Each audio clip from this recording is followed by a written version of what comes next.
Hello and welcome to Pest Perspectives episode 71. And this week there's a lot of confusion this week as to who was coming on.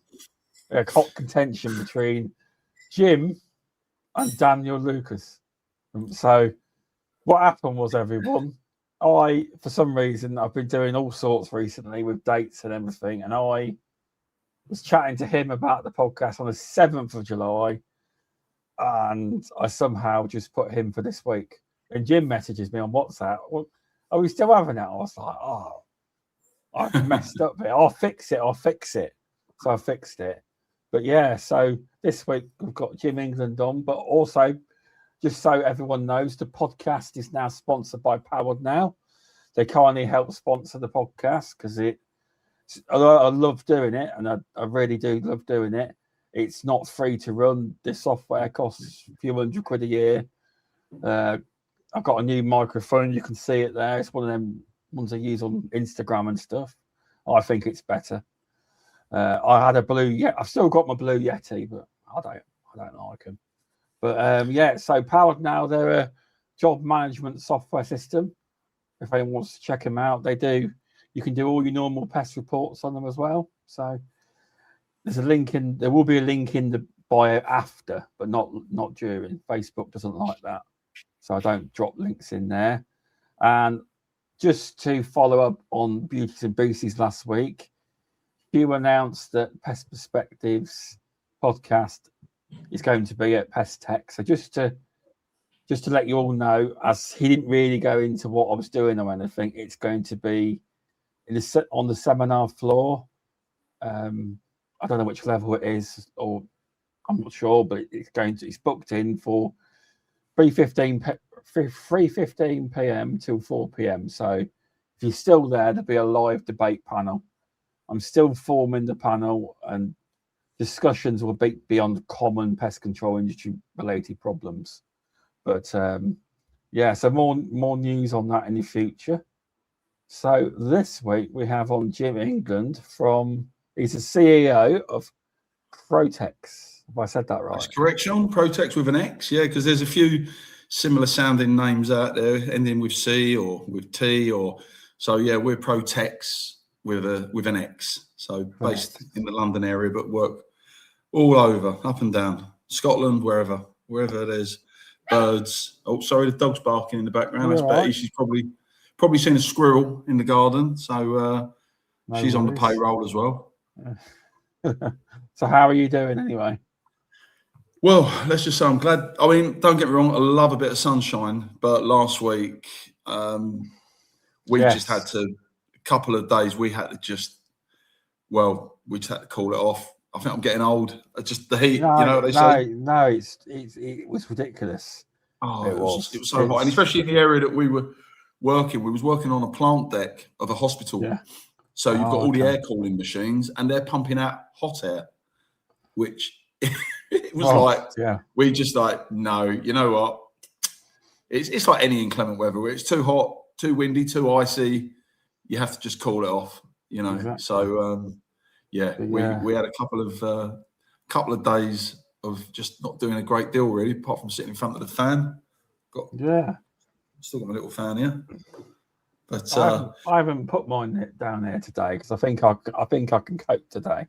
I can. Yeah, no, it's a lot better. Week, though, when I'm out, people see me rubbing my head over a towel. I'm not bothered. Yeah. Even though I'm on video, I'm not. You're hot. Yeah, no, it was scorching. But yeah, no. So yeah, it's been a busy year so far. Thankfully, lots of work coming in, so can't complain. Never complain of being too busy. I did once. I remember years ago when I first started, and I was like, I just wish this phone would stop ringing because it was at the time just really busy, and I was on my own. Yeah. And be careful what you wish for because it stopped ringing, and I went for a couple of weeks of really, really quiet. Sort of, I was thinking, blimey, it was a fledge, just started out, and so be careful what you wish for. Yeah, definitely. So, that's a good tip. That is. It is. So, do you want to tell people how you got into the industry? Kind of how you got. Yeah, I mean, in a kind of, I mean, I never it wasn't anything that was ever on my radar, as a young man. It was, I left school at 15, actually. I didn't really hang around for too long at school. It wasn't my thing. And my dad had a stone cleaning business. We used to restore old buildings. And I did that for about the first 6 years after leaving school. And recession kicked in. This was in 91. So giving away my age now. So in fact, this is podcast 71, and that's the year I was born. So it's rather apt. Okay. So so I did the stone cleaning for about 5-6 years, and then Dad said, "Look, there's no work. People weren't spending money getting their buildings cleaned." So my brother went off and became a London taxi driver, did the knowledge, and drove a black cab. And I joined the London Fire Brigade. And I thought it would be really exciting. I suppose, thankfully, in a way, it's not exciting because really you don't really want to be active, because that means that obviously, you're dealing with, people that are in danger, or their properties are burning or whatever. So, but I was 21 and I wanted a bit of excitement, a bit of adventure, and it just wasn't for me. It was a lot of sitting around. And so I then decided also to become a London cabbie. Drove a black cab, did the knowledge, drove a black cab, and but always with the view to using it as a platform to do something else. And quite late in life, my dad got involved in the pest control industry, just by a chance conversation with someone. And I was chatting to him one day, and he said, "Oh, you'd love it," because when we were growing up, my dad would take us. We used to have ferrets. We'd go out catching rabbits. We'd go out shooting, fishing. It was a bit like growing up with sort of Ray Mears or Bear Grylls as a dad, It was like, we'd go wild camping. I remember one time we went wild camping, and my dad picked a load of mushrooms, and he served them up to my brother and I, and we ate them. And we said, "You're not having any, Dad?" And he was like, No, go on. I'm all right for now. And he basically waited for about half an hour to see if there was any adverse reaction, which there wasn't. And then he had all. So we were the guinea pigs. So, in a very long-winded answer to your question, it was really a chance conversation with my dad. We were on a journey, and he said, "Oh, do you know what?" He said, "If I was a young man," I was 31 at the time, and he said, if I had my time all over again, he said, I would have definitely gone into pest control. He said, "You will love it." So that piqued my interest, and I went out with him to get some on-the-job experience. And probably like a lot of people in this industry, a lot of people you talk to in pest control, they're very passionate about it. And I don't know what it is. I don't know if it's the detective sort of side of it. You're problem solving, Yeah, you are. And I really enjoyed it. And then I realised quickly that it's quite involved. There's a lot of legislation. There's a lot of red tape, quite rightly, quite understandably. So I got in touch with the BPCA and did some training with them. And at the time, the main trainers that they were using were two fantastic trainers who a lot of people will know. Adrian Mayer being one of them.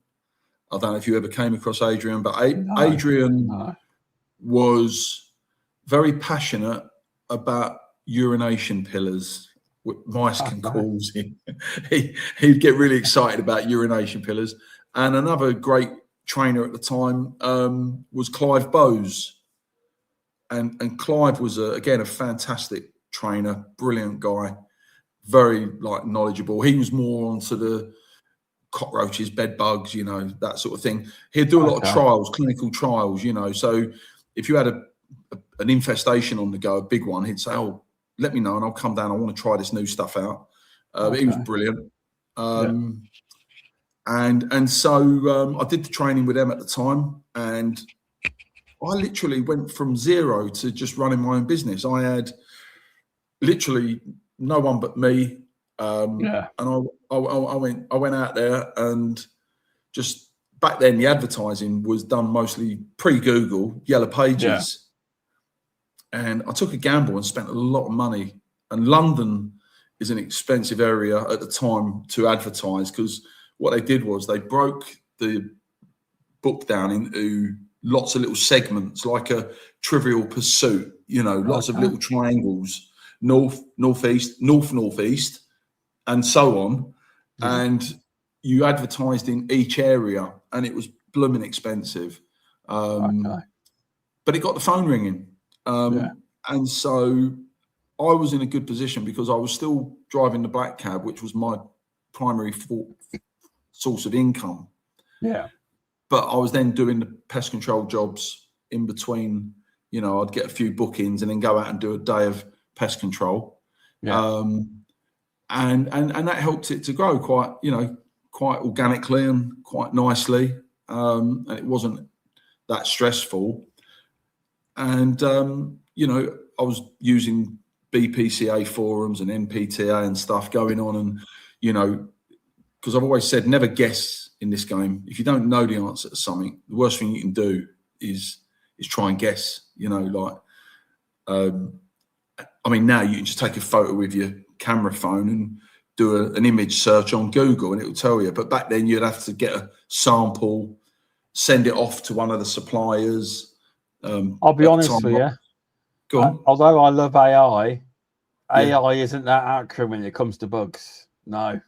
Is it not? No, I'm a bit of a Luddite when it comes to that. Yeah, it makes a lot of mistakes. Really? It calls bed. If you put in a little black dot thing, a lot of it comes up as bed bug. Really? Yeah. Oh, that's a good tip. It's not currently very accurate. So, right.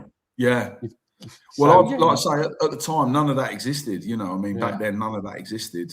I remember I turned up at a job and they said, "Oh, it's German cockroaches. We had them last year and they're back again." Okay. And I turned up and I saw these things buzzing around. And I thought, well, that's not a German cockroach, but I wasn't sure what it was at the time. Yeah. And sent a sample off and it came back. And it turned out it was a wolf borer. Okay. Living in damp timbers.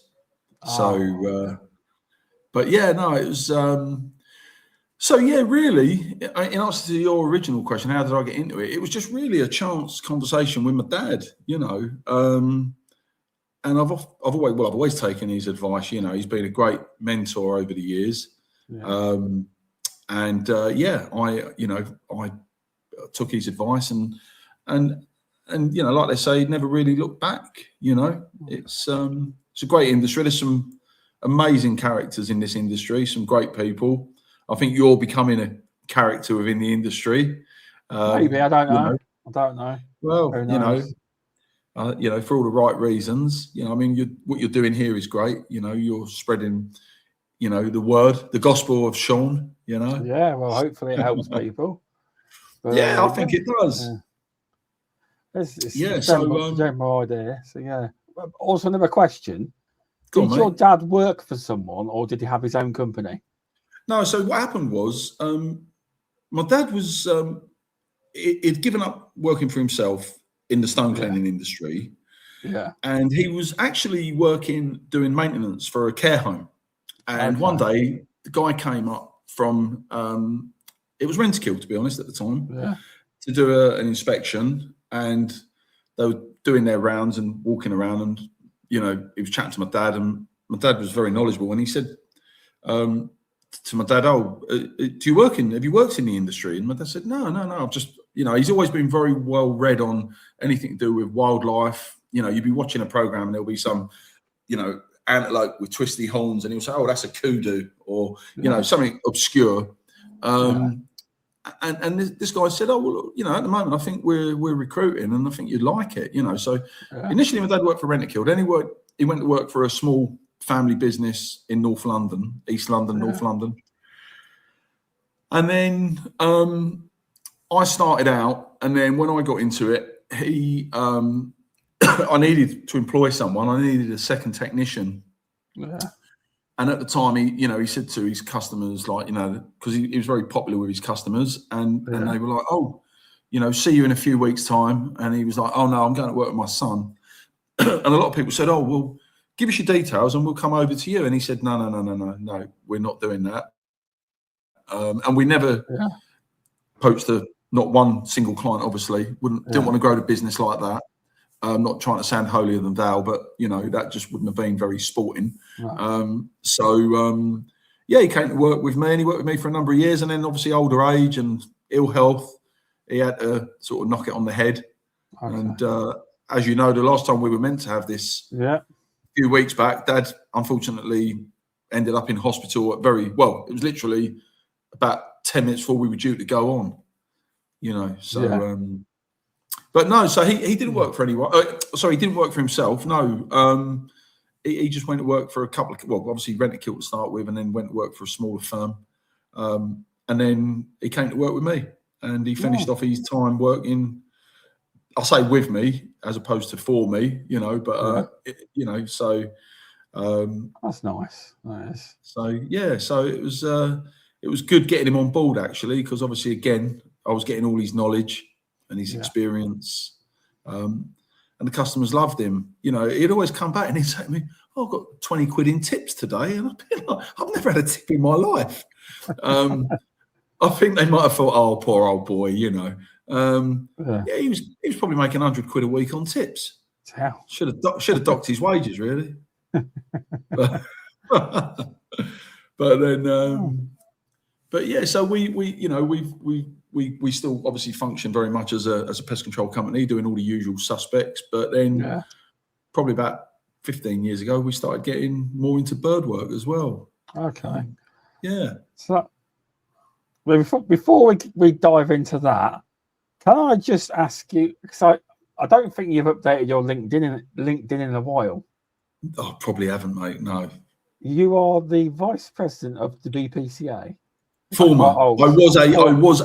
I have served as vice president of the BPCA. So after I did my training with the BPCA, I wanted to get more involved in the industry. And so I had the opportunity to apply because the vacancy came up on the board, and I was fortunate enough to get voted in. And then I spent a year or so as a vice president.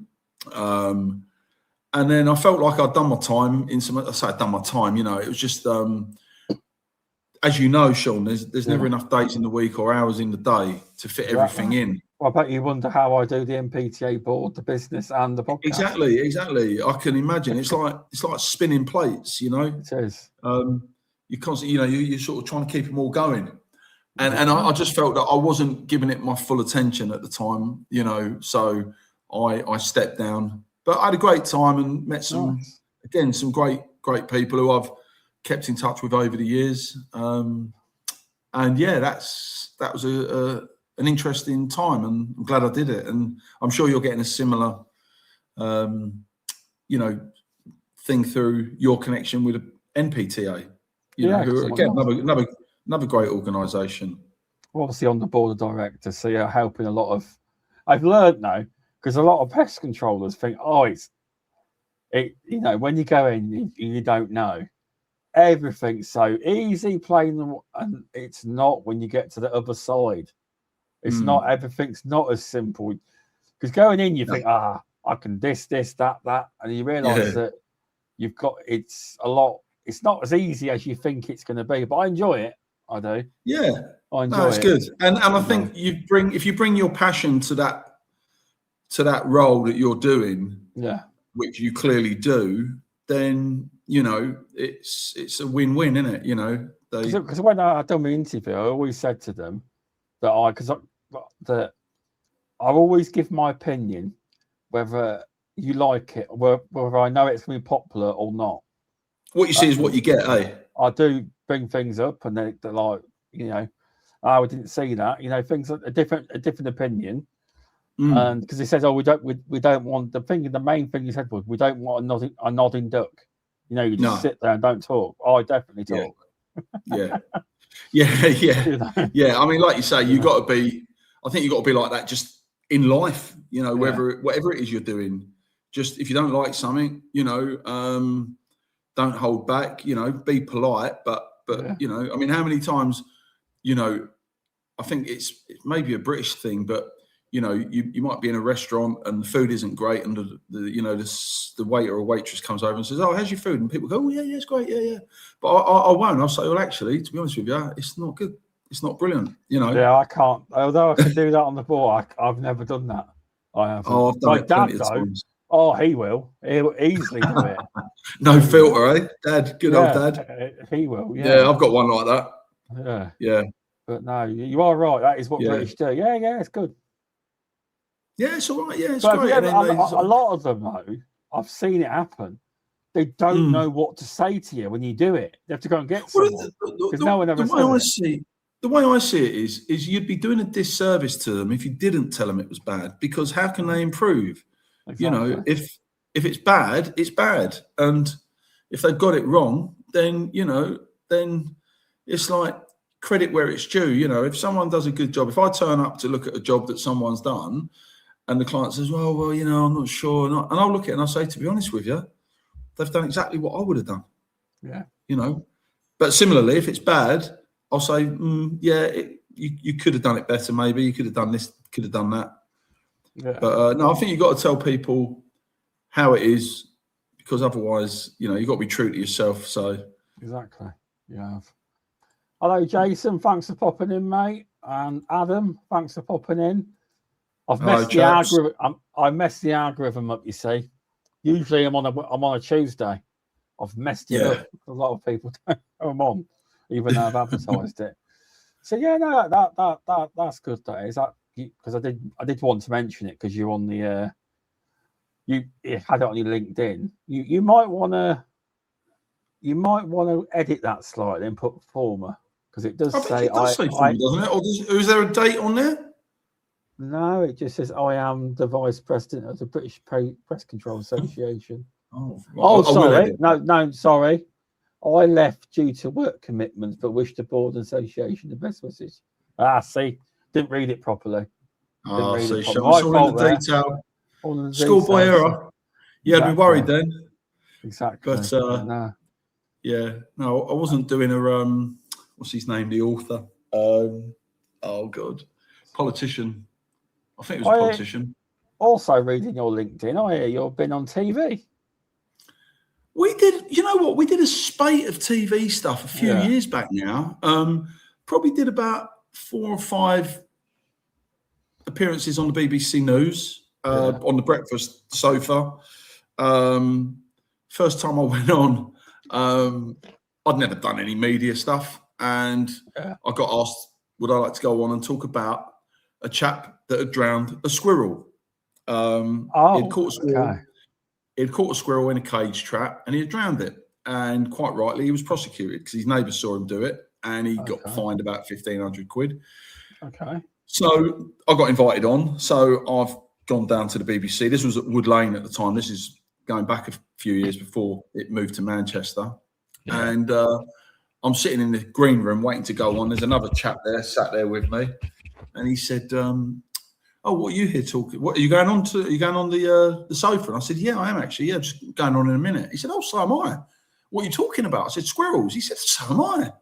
And I said, oh, right, okay then. So he said, what do you do then? And I said, pest control. And he said, and his friendly demeanour changed instantly. He just went, so you kill squirrels? I said, well, if they go into people's homes, then we're obligated. You know, we can't release them. We have to, you know. And then they went, right, lads, you're on. I'm like, oh, no. They did that on purpose. Yeah, like good cop, bad cop, you know. So squirrel lover, squirrel killer. I mean, it, and I'm trying to style it out, you know, but it was quite, funny when I look back on it. But then, we did a few... Did you ask him though? What would you do if you had squirrels in your loft chewing up your? I said, look, we if we've got squirrels in the loft, we're governed, imported animals, etc. Blah blah blah. You know, I said we can't take them up the road and let them go because we'd be prosecuted. We're governed by legislation. Yeah. You know, so yeah, basically, I did. What else did we talk about? Oh, super rats. I think there was a guy who'd caught a rat and he had a picture of it on like a litter picker. But when he's holding it by the camera like that, it looked like it was about 3 foot long, you know. Yeah. And then we did rats at Downing Street on the BBC ITV News at 10. Okay. And then we did a few programs. We did a program called Dirty Britain, which went out on ITV, and that was following us around for about 4 episodes over 2 seasons. And then we also did a program with Sarah Beanie called Help My House is Infested. Okay. And we went to this one property, and this guy said he had a rat issue. And I said, how long have you had it? He said, well, since I've lived here, really. I said, well, how long you lived here? He went, 23 years. I was like, wow. I thought he was going to say like 6 months. Yeah. So yeah, you meet all sorts, don't you, in this game? Well, yeah. I mean, see every. I mean, did you going on TV? Did it boost your business in work? Did you get any more work out of it at all? Or? It's hard to say. I you know what? It can be a double-edged sword, because, like, I remember one lady phoned up, and she said, "Oh, I saw you on the television. Do you get rid of squirrels?" And I said, "Yes, we do, madam." And then she launched into a load of abuse about what a horrible person I was. So you got to be careful with anything like that, because it can be a good thing, but it can also blow up in your face. No, yeah, I get that. I was just hung up. Did you hang up? You what, mate? Did you just hang up on that? I would have done. Yeah, I might have goaded her a bit. No, I wouldn't have done. No,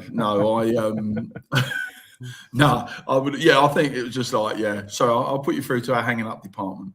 Yeah, just got to go to a new squirrel job. I've got to go. Bye. I've got to go. We've got to rush on squirrels at the minute. Yeah. But funny enough, I live in quite an old house, and I had a squirrel getting in at the back there. There was some squirrels getting in at the back of the house. Yeah. So I popped up one of the old good nature traps, and over about 4 days took out 7.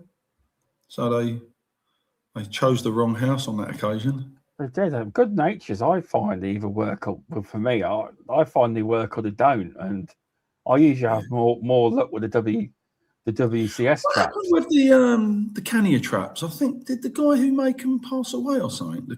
I've never had them. My friends got them, because apparently you can buy them second hand off eBay.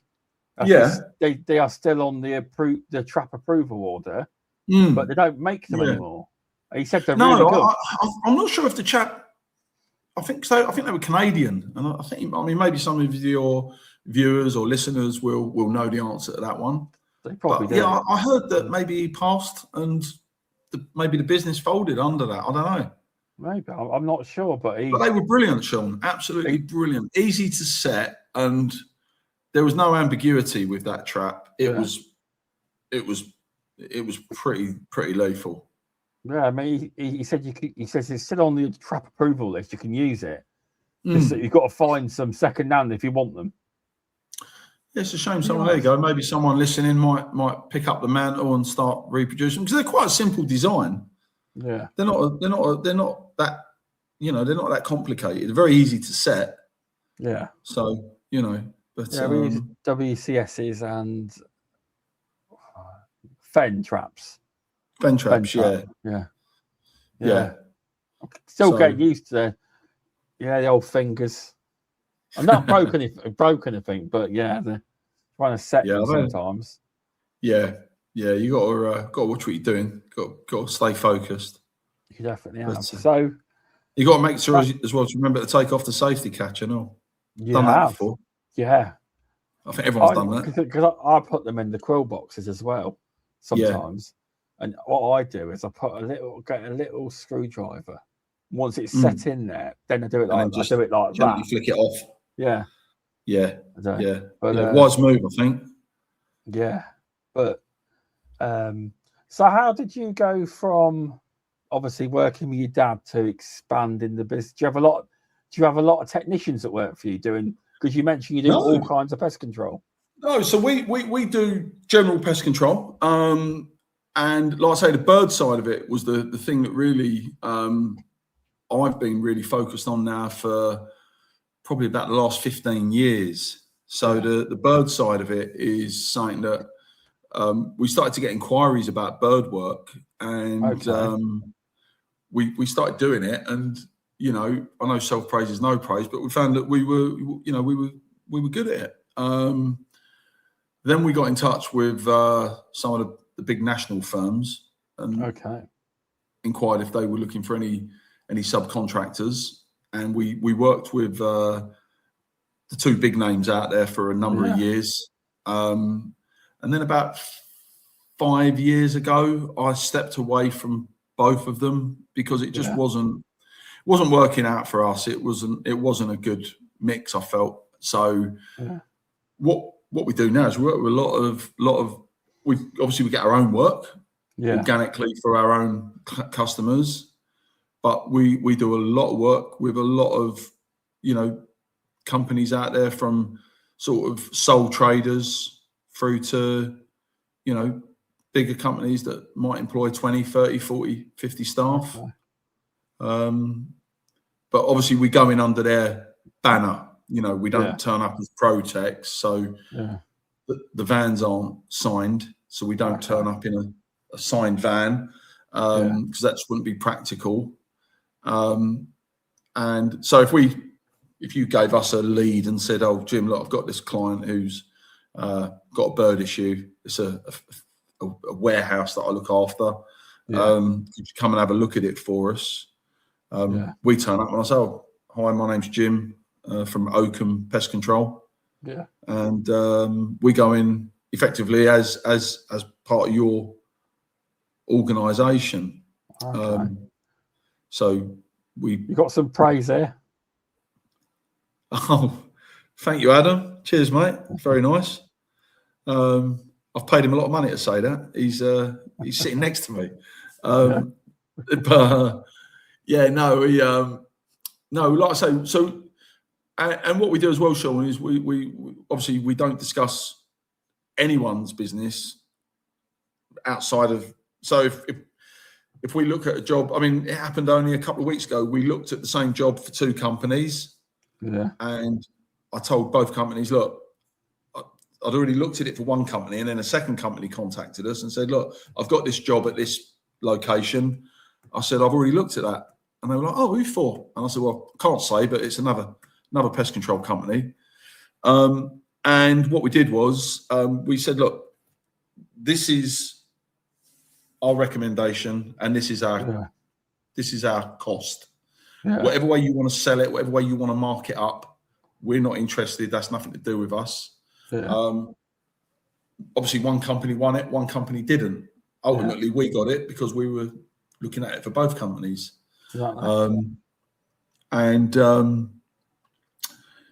So what we do, if you called us up and said, look, Jim, I've got this job, can you come and look at it? What we would do is, like I said, we'd turn up under your banner, look at what's needed, look at what access is needed. Is it ropes? Is it MUPE? Is it tower? Is it whatever? We would then put together effectively like a package. So right, Shaun, if we was doing that job for ourselves, if we were going direct to the client, we'd charge them 5K. This is all hypothetical, but we'd say it's about a 5K job. We'll do it for you for 4. If you price it at 5.5, you're still being reasonable and competitive. So, you know, basically you effective and you haven't got to get involved other than just making that initial passing on that initial lead. And what we have had on several occasions, and again, this isn't trying to sound holier than thou, but we'll be on one building working and the neighbouring property, the facility manager might come out and say, oh, we've also got that issue. Can you give us a cost? We don't then go in with a Protex card. We say to that person, well, look, give us your email and I'll get the office to message you. And I'd call you up and say, Shaun, listen, you know, we're doing number 1 Smith Street. The company number 2 want the same job doing. Here's the guy's details or the lady's details. Give them a call. The way I see it, 2 things. one, we would never have generated that lead were we not doing that job for you. Yeah. And secondly, if you come back a few days later to check on your job and we're hanging on ropes on the building next door, you might be, oh, all right, lads, that's a bit of a coincidence, you know. So, you know, and obviously you're going to reward us the work anyway. Okay, we wouldn't make quite the profit that we'd make if we was doing it direct, but you know, it's fair, isn't it? You know. I like that because I don't know how the world works, but I imagine there's a lot of companies that would just do it for their own company. 100%. Yeah. I think the key to any, whether it's business or whatever it is you're doing, just don't be greedy. You know, just you know, everyone can have a share of what's out there, but just don't kick the backside out of it. You know. Exactly. So, what kind of when you do this stuff for companies and you work with them, what kind of work are we talking? We're obviously talking literally. It can be both domestic and commercial. It can be like a small balcony, or it could be a block of flats with 100 balconies, you know, or it could be a large warehouse facility or whatever, you know. I mean, the other advantage as well. Yeah. The other advantages as well is if, for example, as I've said, we're a general pest control company as well as doing bird control. Now, again, if we turned up at a site to do a bird job and we noticed that the perimeter boxes were looking a bit shabby, which is an age-old favourite. A lot of people try to win business by going, oh, look at the state, there's a cobweb in there. Then basically, you could end up losing that client because the company that have come in to do the bird job have also niched your general pest control contract. Yeah. You know? So, you know, we would always, like I say, just, you know, be fair and open. But yeah, it can be like a small balcony. I mean, obviously, you've got to look at where the job is in relation to where we are. So we're based in the southeast. Yeah. So it wouldn't be viable to go to Leeds to do one balcony. But next week I've got to look at, not next week, the week after, you know, I'm going up to Scotland, going up to Darlington, going up to Cheshire, Stockport, to look at bird jobs because they're quite large installs, you know. So it would be, you know, staying away from home for a few days, you know, and I'm still very much on the tools, you know. I couldn't sit in an office and do admin. I'd last probably not even a day. Do you have someone do that for you then in the office? Yeah. I've 2 or 3 people doing admin. Because I'm not an admin person, you know. If I was working from home, honestly, I'd be like sitting here now in front of a computer, and I'd be thinking, do you know what? I think I'll cut the grass, you know, or I think I'll clean the windows, or, you know, do anything other than the admin task. Yeah. So that wouldn't work for me. I'm not very good at admin, to be fair. So no, I don't know what I mean. Obviously, the closest I've got to knowing what it's like to work from home is when I've done an online seminar and you sit there with them talking to the seminar, not a course or whatever. That's Street awareness I did last. Did you? Yeah. But I was doing like 24 in a 20. I mean, I'm not belittling it, but yeah, I was doing 24 in a 20. It's a bit harsh. So it is a bit. I mean, you know, and this was on a 3-lane road in London, 3 carriages wide, bus lane, and then dual carriageway. Yeah. It was on Maida Vale, basically, if you know London. No, and I was going north towards Swiss Cottage on the and it was I was doing 24 in a 20 and the camera got me. I bet in London they've got 0 tolerance in London. It's all about making that money. Yeah, well, like I say, I mean, in a former life, I did drive a black cab, and I'd be absolutely they've just pretty much shut every thoroughfare or road, I mean, I don't know how it's meant to improve, the traffic and the air quality. I mean, again, for people who know London, you've got Kingsland Road, Shoreditch, which takes you down through Bishopsgate and straight over London Bridge. It is literally one road. You don't turn left or right. Okay. It's one road. Okay. And the other week I had to go to the other side of London Bridge, but to get there I had to turn off and go all around Whitechapel, over Tower Bridge, then do a load of messing around on the other side. So where I would have probably done a mile, I've probably ended up doing 3 miles. And what would have took me 10 minutes took me 40 minutes. Yeah. So how that's meant to improve? I've heard this through people that talk that work in London in pest control as well, and they said it's terrible. It's the worst part of the job in London, I would say. It's the worst part of the job is getting from A to B and parking. People don't realise how expensive it is to park. It's phenomenal. Like in some places, like Islington or places like that, it can be something ridiculous. Like I'm kid you not, you'll put 10 minutes on the phone, and it will be like literally almost £1 a minute.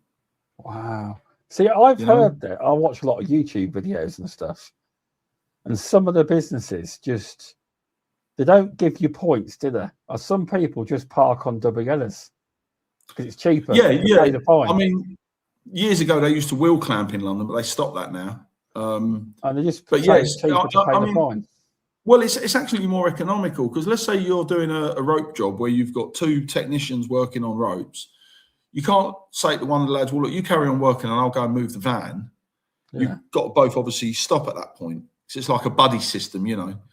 And so you then could spend 20 minutes, half an hour driving around, literally, to find a new parking space. And you've got to do that every 2 hours. So in actual working hours, you could end up losing 3 or 4 hours in a day. Yeah. So it's just more economical, believe it or not, to get a parking ticket than it is to pay for the parking and all the times that you'd have to keep moving it. Exactly. That's what I've just seen a few YouTube videos. Like I watched Daniel Asheville. Who's that? No, Asheville. It was Asheville Aggregates. Right. He doesn't do aggregates now, but he used to just park on the double gunners and pay the fine. Yeah. So, well, it's like you see all these supercars, don't you? Like the rollers and the Bugattis and stuff, and they just get a ticket. Exactly. Park up outside Harrods and just get a ticket. But, so I'll just skip on to something else. So obviously, you've got rope access. Your firm does rope access. Do you do the rope access? Are you trained up in it as well? Yeah, I am. Yeah, I say I am. My ticket at the moment, recently, I've got to renew because it's a 3-year ticket with IRATA, and it's a week of. Well, most centres will do 4 days of intensive, and the 5th day will be the assessment. Okay. But from when my ticket most recently expired to now, there's just been not enough days in the week to just get out there and do a week of, like, literally it'd be like taking a week's holiday. There's just not enough time in the calendar at the minute. So, but yeah, later on in a few weeks' time, I'll be getting reevaluated again to get my ticket back up to speed, up to date, and but yeah, so it's an industry that's always evolving. So that's why every 3 years they get you in to reevaluate. So is that for, obviously, when you do rope access, is that for jobs that wouldn't allow for scaffolding? Or you couldn't get it up? Is that like, say, I don't imagine if you had a prison, I don't think scaffolding would go down well, would it? No, we've done a few prison jobs as well, but that was for drone netting. But no, that was MUPE access. But yeah, so what happened was with the rope side of things, up until about 15 years ago, if we got a rope job, if we got a job that required rope access, we would basically call up and get some guys down on ropes. But what we found was that they were great at rope access. I mean, they'd get you up the north face of the Eiger, but they were generalists. So one minute they're cleaning windows, the next minute they're doing cladding, next minute they're doing concrete repairs, next minute they're glazing, whatever. And then you'd give them a crimping tool and a hog ringer and a barrel strainer, and they would be like, what do I do with this? So we thought, oh God, we're going to have to, I think, take control of this ourselves. Yeah. And that was what prompted us to start doing it in-house. So we don't generally get involved in stuff that isn't bird related. Once in a blue moon, we might have an existing client who says, oh, look, can you help us out? We've got a problem with this. It's not bird related. It might be that a vent cover has blown off or something, but few and far between. Like 99.9% of what we do on ropes is always a bird job, you know. So whether it's netting, spiking, whatever, pin and wire, whatever, so we don't generally do anything other than bird control really on ropes, but but that's what keeps us sort of focused, so because that's I would call that a speciality within bird control. I would and that's the thing, like I say, when you come to us to do one, if you had a job, Shaun, that, and I'm sure probably in the future you will do, you'll come to us and say, Jim, we've got this job, it doesn't go beyond us. We're not subbing to a third party, you come to us and the buck stops with us. We don't then pass it on because, it just becomes unviable. I mean, I know when we've done jobs in the past for companies, it's gone through about 4 or 5 people before it's got to the end user. You've got the client, they've gone to a cleaning company, the cleaning company have gone to an FM company. They've then got hold of the people that they use for their bird work, and then they've come to us. And every time that happens, you've got another layer of cost and another layer of potential miscommunication. I remember previously, we've turned up to do jobs and, we've been told one thing, and when we get there, the scope of the work is entirely changed. It's like, you're doing those ledges there and you're doing that bit there, aren't you? And you're doing that bit over there. And we're like, not as far as I know. As far as I know, we're doing that bit there. So that's the other thing. The less people, the less chance there is for like you turn up at a job and it might not be a rope job. It might be powered access like a mute. And then the client says, "Where are the barriers?" And you're like, "We thought you was getting the barrier." So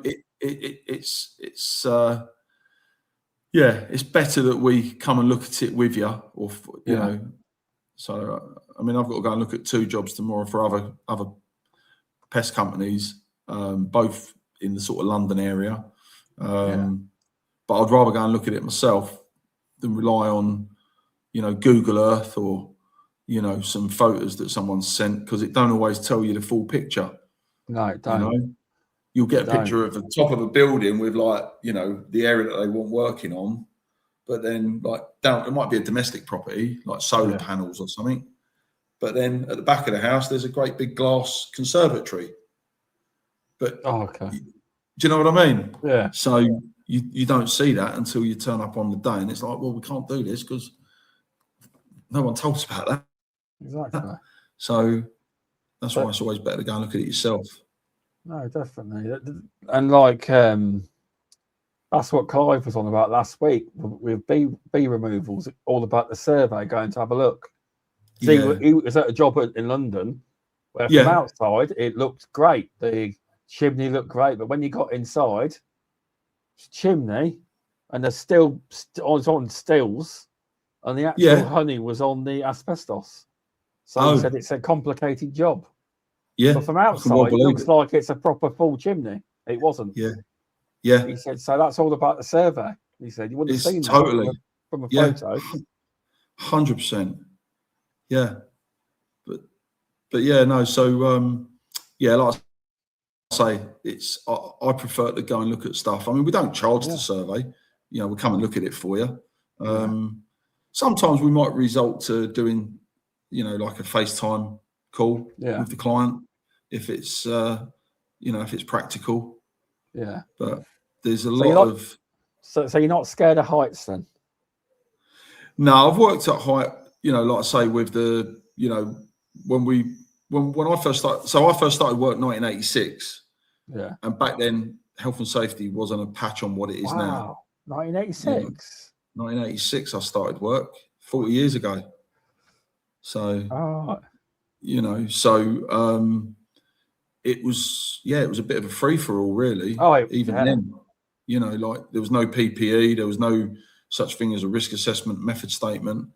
You know, I mean, and I'm talking big jobs. I mean, we would turn up at a, you know, like a huge facility, and you'd be in, like, on a hot day like today, you know, sort of trainers and shorts and a vest. And, you know, you just got on with it.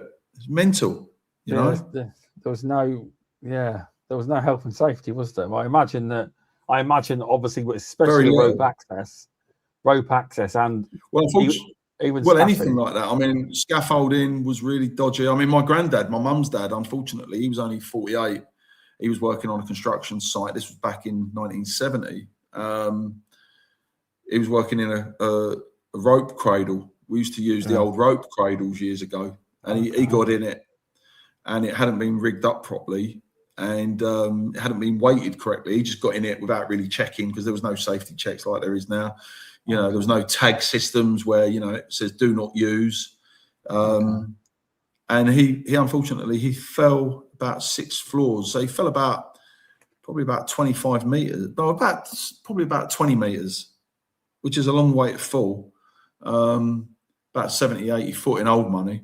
And he survived, but he had brain damage, and he died about a year later. Oh, no. So, you know, so when people go, health and safety, it's a bit over the top. But I was on a job a couple of years ago, and we were there doing a survey, and a scaffolder, nothing to do with us. It was the client who'd got different trades in, and I'd just left the job, and that poor chap, it was start of January. It was the first day back after the Christmas break, about 4th or 5th of January, up in London, and the poor guy went to the edge to look to see about where they were going to be scaffolding, and he slipped and went over, and unfortunately that was that. So, you're supposed to be clipped on there, aren't you? Exactly. I mean, he climbed through a guardrail, which is obviously there for a reason. Yeah. They don't know. I don't know there would have been an inquest, and obviously the health and safety executive would have been involved. I don't know the full details, but you know, it could have been ice. It was a cold day. Obviously, it was January. It was about the 5th of Jan. So he, poor chap, he was only sort of mid-50s, I guess, and he just straight over, and that was that. You know, so I mean, fortunately now we're much better off with, you know, the safety measures that are in place. But I think a lot of these accidents happen due to negligence, people just cutting corners, unfortunately, you know. But yeah, so shame. I imagine some sites you go on, you have to do like a whole health and safety training. Oh God, yeah. Because I'm sure you told a story on the Beauties and Beasties that I remember. Go on. Something like you did hours and hours worth of training. You had to let you go on this big scaffold, and the site agent just popped up with no safety gear on to see you. Oh yeah, that was on a hospital job. Yeah, that was up in North London. We was doing a hospital job, and it was. I won't mention any names, but it was a big organisation, and he and quite rightly. So with Rope Access, you have what's called like a manifest of all your equipment, all your kit, and every single item, pretty much every item, is serial numbered with its own individual unique serial number. So your harness, you know, your descender, your backup device, it'll all be even the carabiners. Yeah. And we spent about 2-3 hours in his office, and he got my office to email him a copy of our manifest. Yeah. And he wanted to check that every single item that we had was listed and And that's his right. He's absolutely fully entitled to that. And then we went up onto the roof to start, and we were installing some bird point. And my colleague was over the side on the ropes. I was connected to the anchor point, connected via a device called a Grion, which is it's an adjustable lanyard, for want of a better word. Okay. And then literally, I swear to you, I mean, honestly, this guy sort of almost tapped me on the shoulder, and I'm like, and I've looked around, and he stood right on the edge, 1 foot on the parapet, looking over the side. And how are you getting on? And I was like, what are you doing? And he was like, what? And I said, we've just spent 2 hours going through health and safety, and you're up in there breaking every rule. And he said, well, I'm the manager of this site. I said, I don't care who you are. I said, you can't stand there like that, mate. I said, no. You have to stand 2 meters back minimum. And he weren't happy about it, but I was like, no, mate, you can't have it both ways. I mean, absolutely ridiculous. Absolutely ridiculous. That's crazy. But then I've also done health and safety, like I've sat and watched videos, and a big, massive national building firm. Yeah. Again, won't say who, but we had to do before you could go on the site, you had to do a series of videos. It took about 2 hours. You had to watch about 20 videos. And it showed you like the workplace and people doing stuff. And there was a guy cutting some threaded rod, not wearing any safety goggles or anything.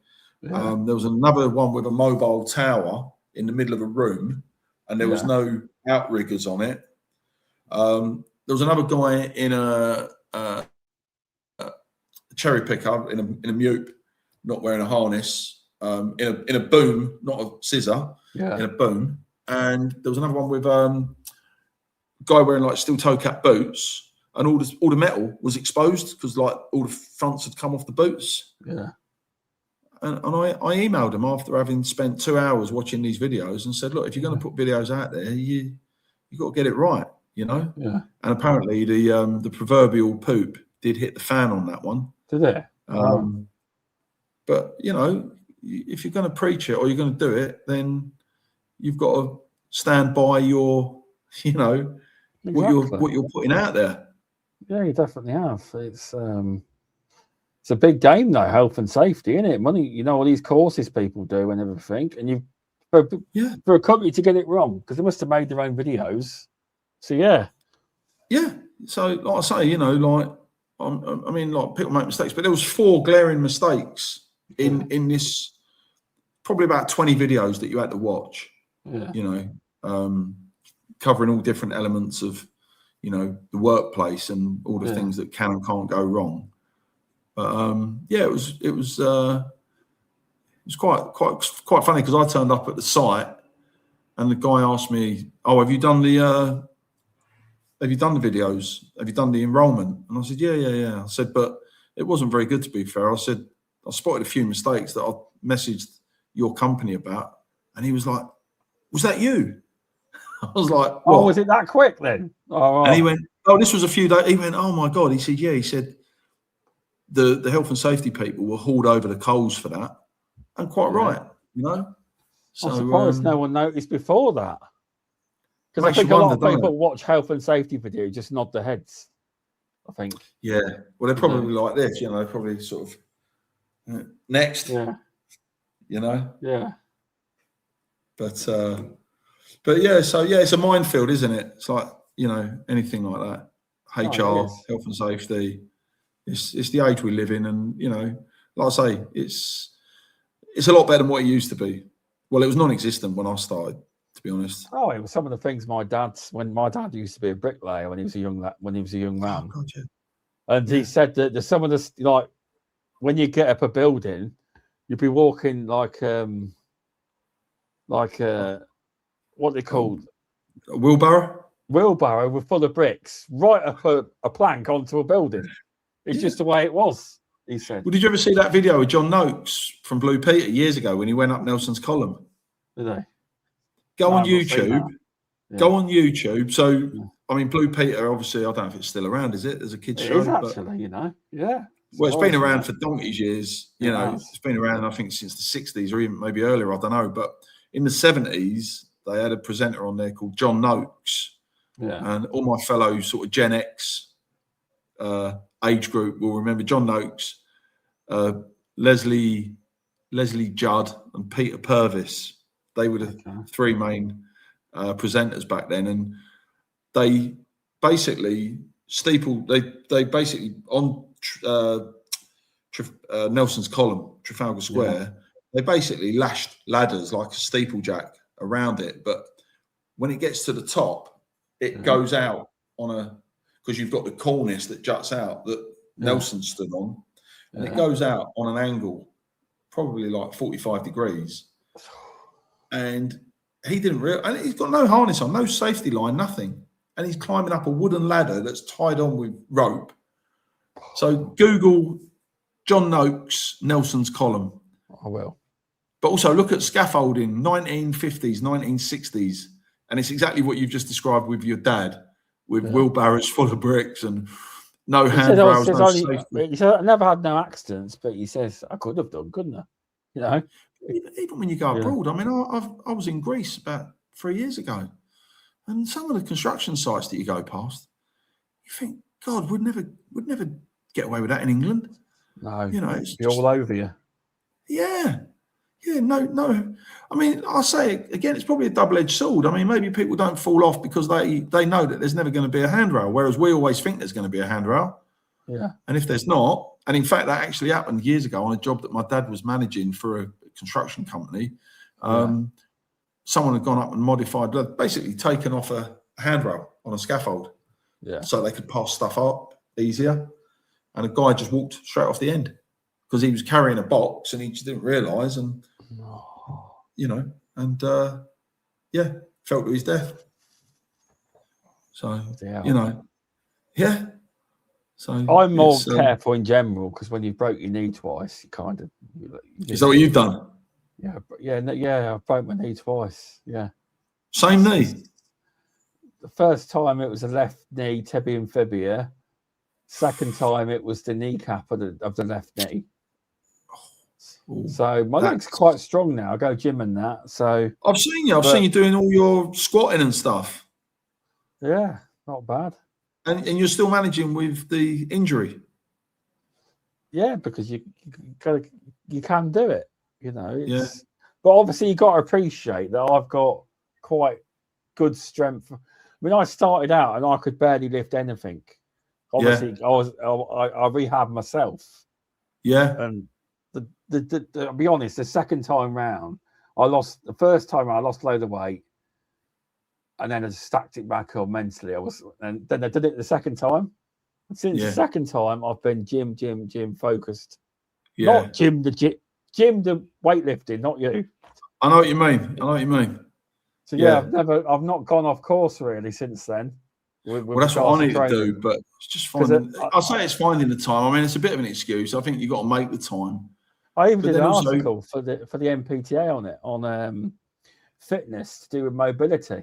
Because of people, the job we do, you have to go in lofts, etc., and your mobility and all that. And last year, I think. Yeah, last year. A lot of manual handling. You know, if you're doing bed bugs, you're moving all the furniture, the beds. It all helps, like the gym does. It does. So I did an article on it for the MPTA newsletter. So I'm not sure how many read it or not, but I did that. Oh, might do a new one this summer, maybe. But no. Do it, So maybe gear it up around the industry. So, like, lifting mattresses and bed bases, because some of them can be bloody heavy. Some of these big mattresses can weigh a blooming ton. Well, they can. So, I don't intend to do another break. I can't. You don't what? No, God, no. I mean, I broke my femur. I ended up in hospital with 9 weeks with a broken femur. I couldn't. If you're going to break a bone, you might as well. I was in there for a week. I couldn't stay in there for 9 weeks. I'd have to get my missus to get me home. I broke my femur, my wrist, my finger, my thumb, 3 ribs. I was just very accident prone when I was younger. That's the trouble when you've got a brother that's 5 years older and him and his mates, and they'd say, "Go on, I bet you won't jump out of that tree." You say, "I bet I will." So yeah, I was always picking up injuries. But, 9 weeks though in the hospital must have been torture. I was only a kid. Yeah, I had my leg in traction. So you're literally laid in bed and your leg was sort of up at an angle, and you had weights. So you had like a pulley, and it was. And I had that for about a month, and then they X-rayed my leg and went, "Oh, we ain't set it properly. We've got to re-break it." So they had to re-break it and reset it. So I was another 5 weeks. Yeah, it wasn't good. So I think better ways of spending 9 weeks. Mind you, well, no, I shouldn't say. I wouldn't mind 9 weeks now. I'm not doing a great deal, but I wouldn't want it through that. I thought that when I break my brakes, I was bored after a week. I was bored. Everyone. Are you a gamer, Shaun? Do you play games or anything like that? I don't so much anymore. I've got an Xbox Series X, but I did get bored of that too. Yeah, I've never got into it, but I can imagine that would help though while away the time. But I think daytime telly would finish most people off. Yeah, I don't watch actual normal TV. I watch like Netflix and YouTube and stuff. You get more adverts on that now than anything else.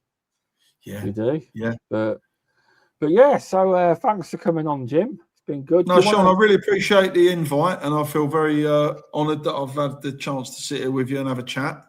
Yeah, it's been good. Got a few do you want to tell people if they want any bird work work wise, where to find you? And I will drop the links by all means, if that's okay. Yeah, so we're Protex Pest, so you can email us info@protex PROTEXPEST.co.uk. The landline number is an 0208 number 361 7467. If you get any inquiries, like I say, total discretion. We don't, discuss anyone else's business with anyone. So there's complete and total, confidentiality. And we would never put images up on any of our social media unless we had prior consent, where it was like a collaboration, where if you said, we worked with Jim last week and, they came in and did this bird job for us, but otherwise we wouldn't put it up, because if we post something and the client sees it and he's like, hold on a minute, that's not Oakham Pest Control, and that's my building. We wouldn't do anything like that. But like I say, just or go on LinkedIn, search me, Jim England, Protex Pest, and if you go on to the amount of times I get people messaging me saying, Jim, what are your details? How can I contact you? Well, if you go into my your profile, there is all my contact details on there, including my mobile number. So you can just look us up on LinkedIn and you'll find us on there. Yeah. Visit my website, it says here. Yeah, www.protexpest.co.uk. Probably needs a little bit of a revamp now. Probably that was a few years ago, but it still does the job, you know.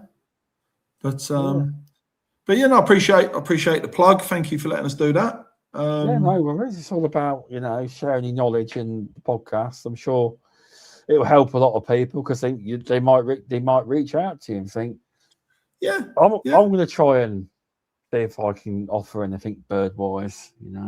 Well, you think, Shaun? I mean, with regards to say, I don't know what the national average is for the treatment. What would you say is the national average cost for treating a wasp nest? Would you say up your neck of the woods? What, 100 quid, 80 quid, 75? We charge 100 for that. So say 100 quid, right? Yeah. So that's 100 quid. You call me up and say, Jim, I've got this bird job, and for a phone call, you're going to make 1,500 quid. Yeah. That's, to put it in context, that's 15 wasp nests, which is free a day. That's three wasp nests a day for Monday to Friday. And you've got all the headache of having to go out and get ladders out and get on your bee suit in a hot loft, or you can just pick up the phone and go, Jim, got a bird job here. Do you know what I mean? That sort of. I'm going to make a page on my website for it. Well, if you need any images for it, like any rope access images or any bird net installations that we've done, you're welcome to use them. Oh, cheers. But yeah, I might make a page that way people know I can offer it. I won't put how it's done, but I'll just put we can do it. Yeah. You know, it's like a lot of people out there, they might use companies to do fumigation, they might use field biologists, they might use heat treatment. You know, there's lots of scenarios where people subcontract. I had heat treatment on a few weeks ago where Richard Barry had on. Don't know if you know him. Yeah, he was. I don't know. No, he just heat treatments. You know, he was on. So what I say, you know, so yeah, there's lots of situations. It's not like you're doing anything underhand. It's just something that you don't offer, but you can still facilitate it. Exactly.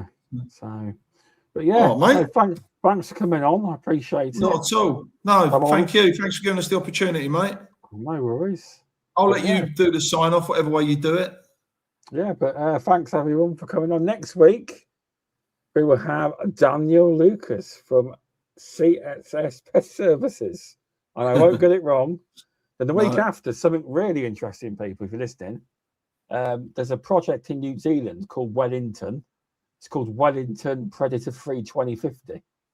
And they're coming on from New Zealand. They are. Okay. It's a project to wipe in a certain area of New Zealand. That's the capital, isn't it? Wellington. Yeah, well, to wipe out the rats, the stoats, all sorts. And they've got members of the public, like literally, they've got hundreds of traps and systems down. They're actively wiping them out in parts. Because you're on about the natural birds, etc., are being wiped out. So they're wiping. Yeah, it's going to be a good listen. It sounds ambitious, but yeah. Oh, it is. It is ambitious, I tell you. But they've been working on it a long time. They have. They've actually convinced local residents to come into their gardens to and fro whenever they want. It don't cost no. Yeah. I'm going to ask them what the pest control companies think to it, though, as well. Yeah. Well, that's it, isn't it? Yeah. I'm going to. But yeah. So I've got that sounds interesting. I'll try and tune in for that one. Well, you're a busy man. Mate. They're always on demand if you ever want to listen to something. But yeah, so thanks everyone, and I'll see you all next Tuesday. Back to normal. Right. Thanks everyone. Cheers, Shaun. All the best, mate. Take care. Thanks. Bye-bye, mate.